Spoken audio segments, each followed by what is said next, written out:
बहुत सारे तरीके ऐसे होते हैं कि जिनसे हम अपने घर को साफ सुथरा रख सकते हैं।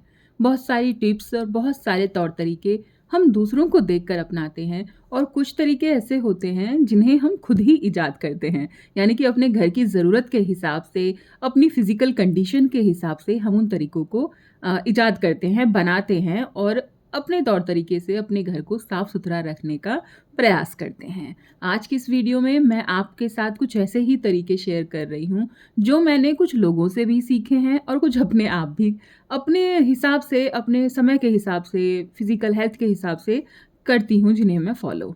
तो यहाँ पर मैं आपके साथ शेयर कर रही हूँ कि सबसे पहले ना मैंने अपनी बेडशीट ही आज चेंज कर दी। कॉटन की सारी जितनी भी बेडशीट थी ना, वो सारी मैंने लेकर बेड में डाल दी हैं और अपनी गरम बेडशीट निकाल ली हैं।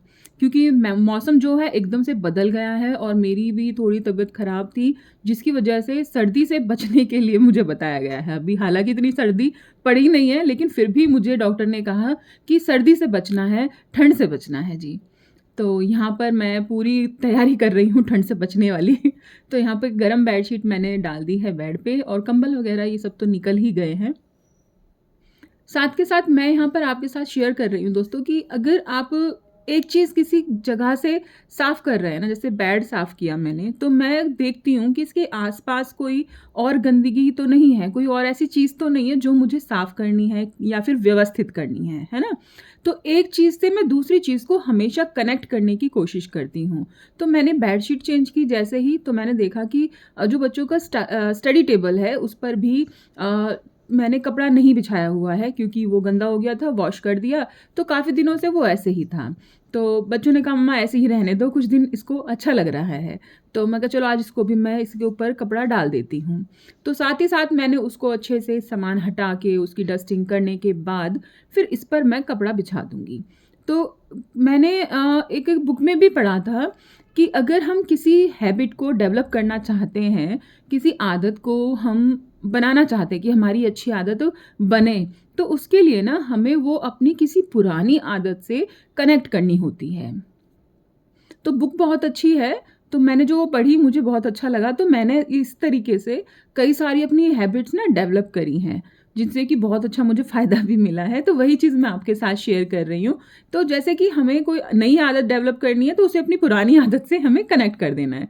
तो मैंने टेबल पे अच्छे से कपड़ा बिछा दिया है और ये जो वास वगैरह है, इन पे जब बड़े-बड़े लीफ है ना, बहुत ज़्यादा इन पे धूल आ जाती है, तो इनको अच्छे से मैं यहाँ पर क्लीन कर दूँगी, कपड़े से साफ़ कर दूँगी।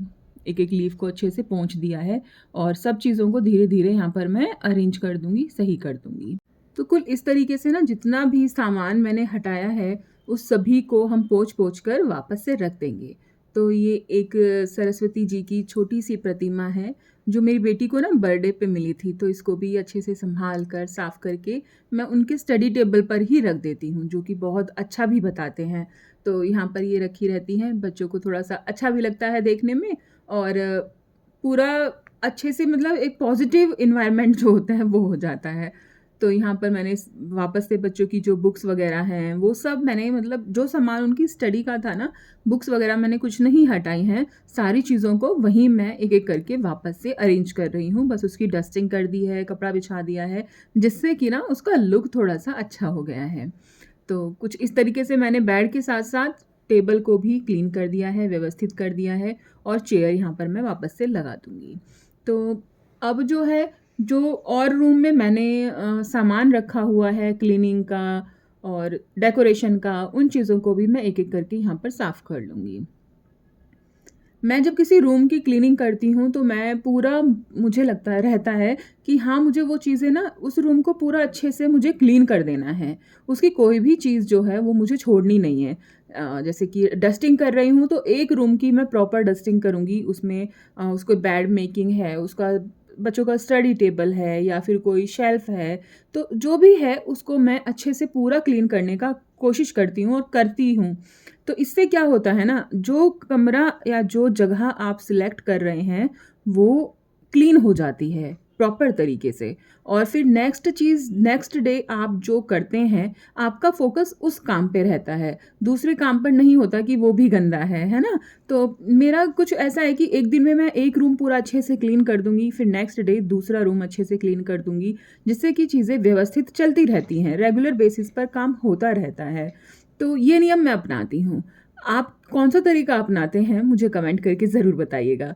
तो अच्छे से ये शेल्फ़ है, इसको बुक्स रखते हैं बच्चों की, कुछ मेरी बुक्स रखी हुई हैं, उनके जो कलर वग़ैरह हैं, वो यहाँ पर मैं रख देती हूँ।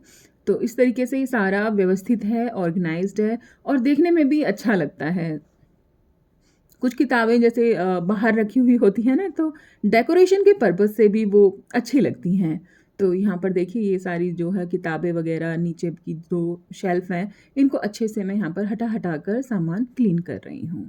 क्योंकि अगर कई बार ऐसा होता है कि जल्दबाज़ी में हम क्लीन कर देते हैं, लेकिन पीछे जो है धूल-मिट्टी बैठी हुई होती है, वो साफ़ नहीं हो पाती है। तो अच्छे से हटा के कीजिए कि आपको कम से कम 1 दिन, 2 दिन तक तो आपको दोबारा से ये टेंशन ना हो कि हाँ, मुझे फिर से क्लीनिंग करनी है। तो एक बार अच्छे से क्लीनिंग कीजिए और फिर देखिए आपको कितना अच्छा लगता है कि हाँ भई, ये हमारी ना डस्टिंग बहुत बढ़िया तरीके से हुई है, क्लीनिंग बहुत बढ़िया तरीके से हुई है।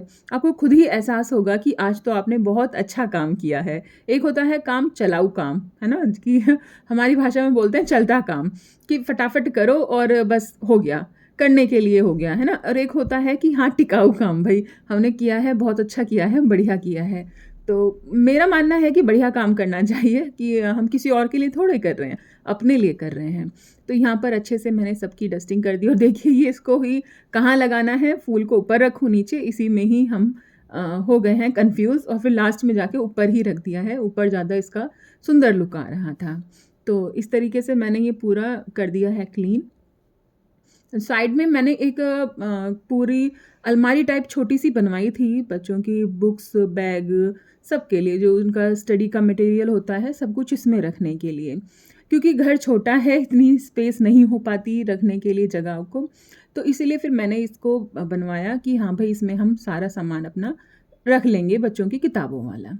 तो इसको भी अच्छे से मैंने साफ़ कर दिया है और इसका एक हैंडल भी निकल गया है। देखिए इसको करती हूँ सही किसी दिन, इसका नट वगैरह लाके इसको सही करेंगे। तो यहाँ पर वो एक थोड़ा-सा डेकोरेशन हो गई और देखिए साफ़ हो गया, बहुत सुंदर लग रहा है ना? तो दूसरी साइड में जो टेबल है उसकी भी क्लीनिंग यहाँ पर मैं कर दूँगी, उसकी डस्टिंग भी कर दूँगी और क्लीनिंग भी कर दूँगी। तो छोटा-मोटा सामान जो उस पे रखा रहता है, बच्चे रख देते हैं, हेयर क्लिप वगैरह, वो सब मैंने हटा दी हैं, कपड़ा भी हटा दिया है उससे। और थोड़ी-सी बच्चे हैं घर में तो बात भी कर रहे हैं आपस में, तो अ, टेबल को अच्छे से क्लीन कर दिया है और जो इसके ऊपर कपड़ा डाला हुआ था ना, वो मैंने डाल दिया है मशीन में वॉश करने के लिए। तो दोस्तों ये थी मेरी आज की वीडियो। आपको वीडियो कैसी लगी कमेंट ज़रूर कीजिएगा। हम फिर मिलते हैं नेक्स्ट वीडियो में। बाय बाय दोस्तों।